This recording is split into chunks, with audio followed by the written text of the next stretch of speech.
first checkpoint was definitely the easiest one of all.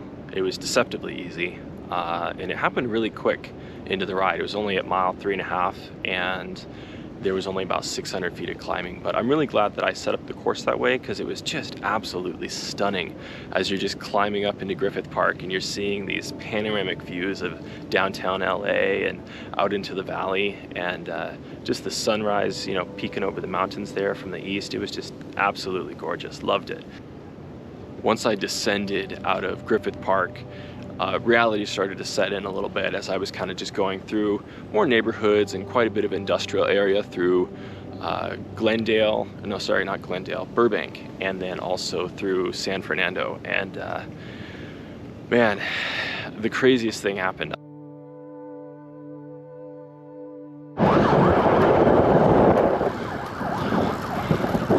Welcome to LA.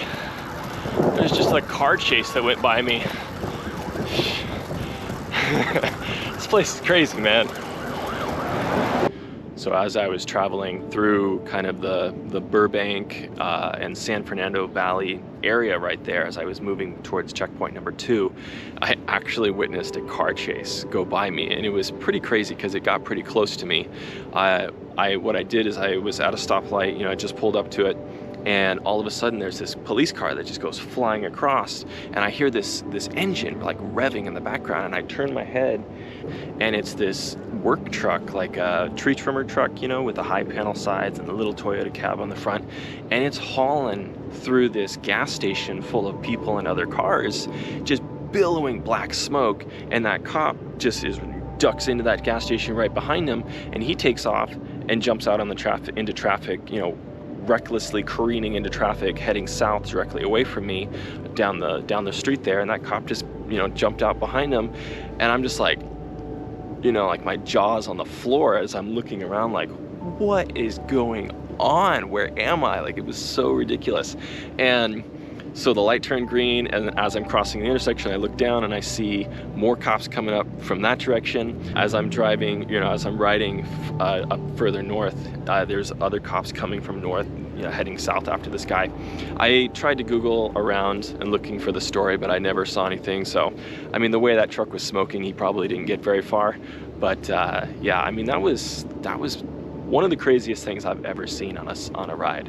And it definitely gave me a feeling of vulnerability, you know, because you don't have metal around you to protect you, right? You're just out there on your bike, and we've all seen these crazy car chases in LA, right? They're legend, and very little regard for collateral damage during those things. So I was glad that it wasn't worse than what it was, but it definitely gave me a feeling of, okay, I need to keep my head on a swivel and pay attention from here on out, because it's getting real up here.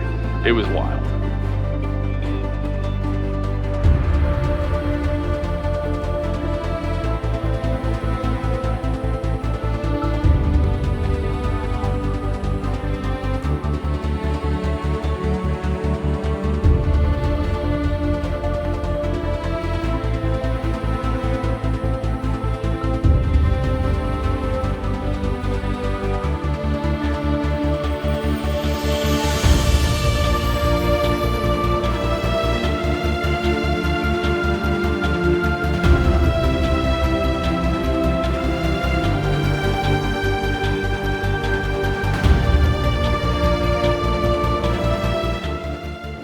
Last 5 miles up to the checkpoint 2 was pretty brutal. It was a category 2 climb, but it really wasn't terrible because I had a bunch of cloud cover, which really helped me out and helped me stay cool, and there was a pretty decent breeze, but it was definitely steep. It was fun though.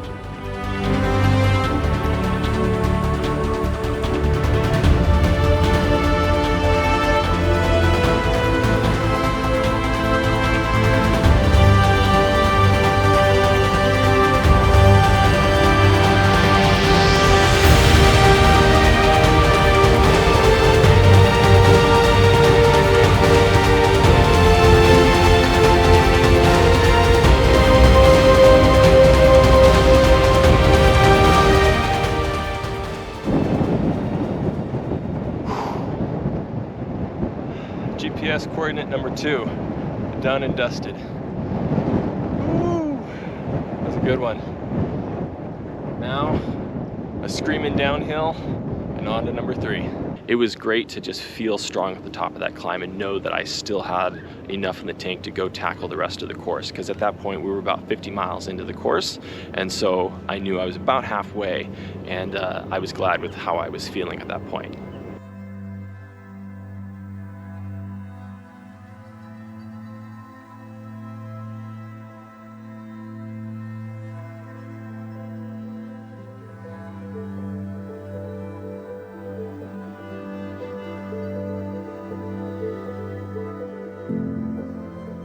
The final 16 miles up to checkpoint 3 were pretty challenging, the most challenging of the day for sure.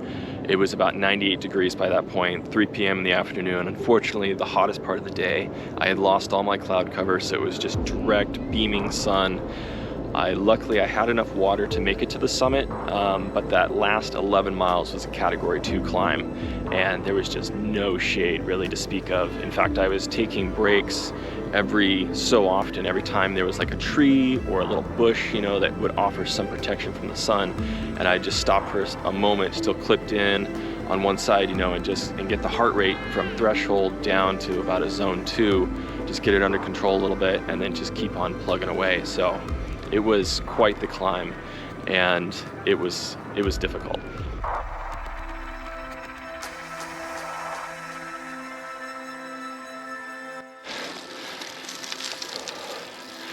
Starting to get a little warm now.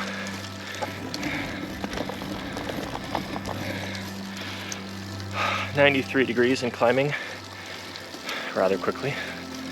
Lost our cloud cover.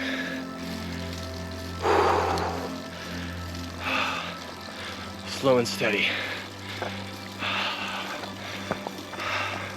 Actually making pretty good time. I can't complain. It's a banger though.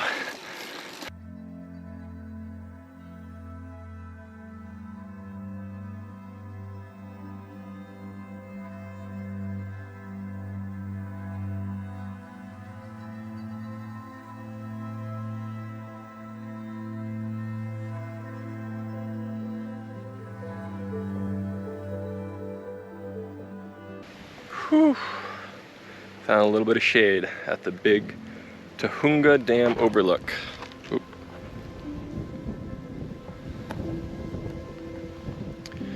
Just taking it nice and slow for this final 5 miles or so. Keeping the heart rate at or below threshold, ideally below. It's nice because my heart rate is falling pretty quickly on all of these breaks, which means I'm still doing okay, staying strong. Heart body is recovering through these little downtime. So, it's just hot, hot, hot, hot, hot. This breeze, thank goodness, and a little bit of shade will make it no problem.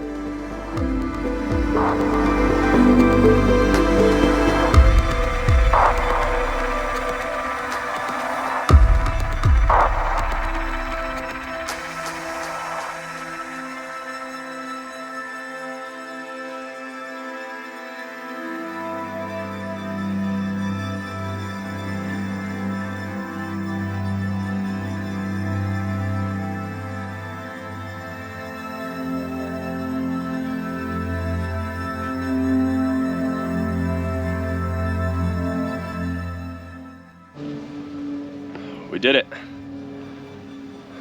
GPS location number 3, somewhere on the Angeles Crest Highway. And now I just have a little tiny bump to get over, and then straight back downhill into LA, Glendale.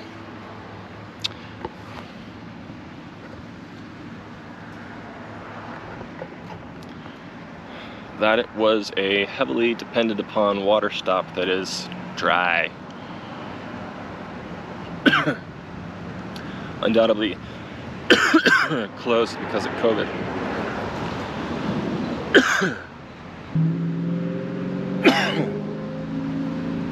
But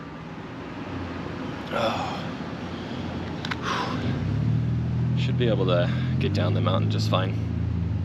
It's all downhill, so I got half a bottle left. We'll make it work, but if I need to get back up here and open this up, pronto.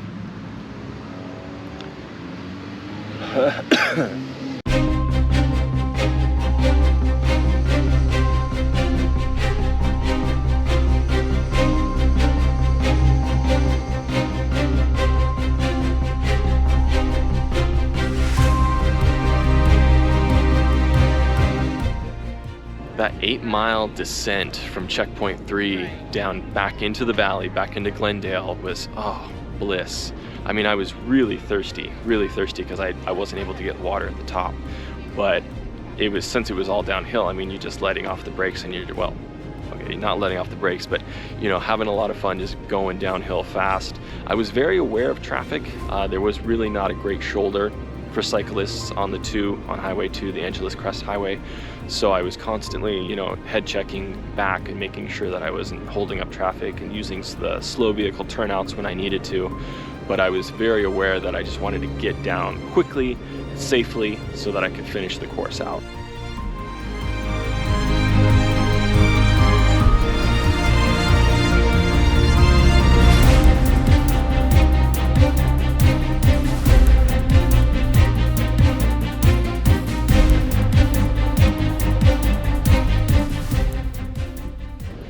Once I got back down into the valley, got some water, you know, took some time to get some water, some Gatorade, kind of get my exercise-induced asthma back under control, then I was able to just keep slowly going down the course, and I was actually starting to still feel pretty decently that whole section there, and you know, just knowing that in just a short while I was going to be done with this Rapha challenge.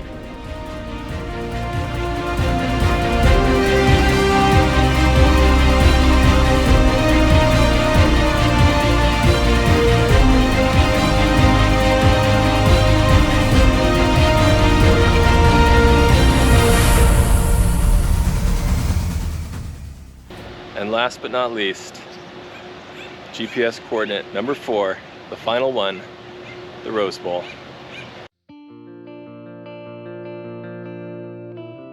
Getting to checkpoint 4 and the final checkpoint of the Rapha Compass Challenge was almost surreal. It was just like, man, have I really finished this thing? Are we really done?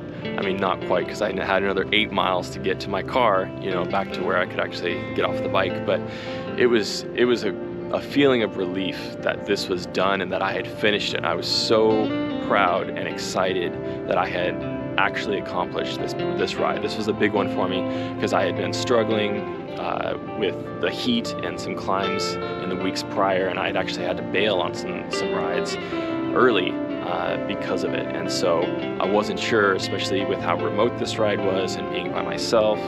It was quite the feat for me, and I'm absolutely stoked that I did it.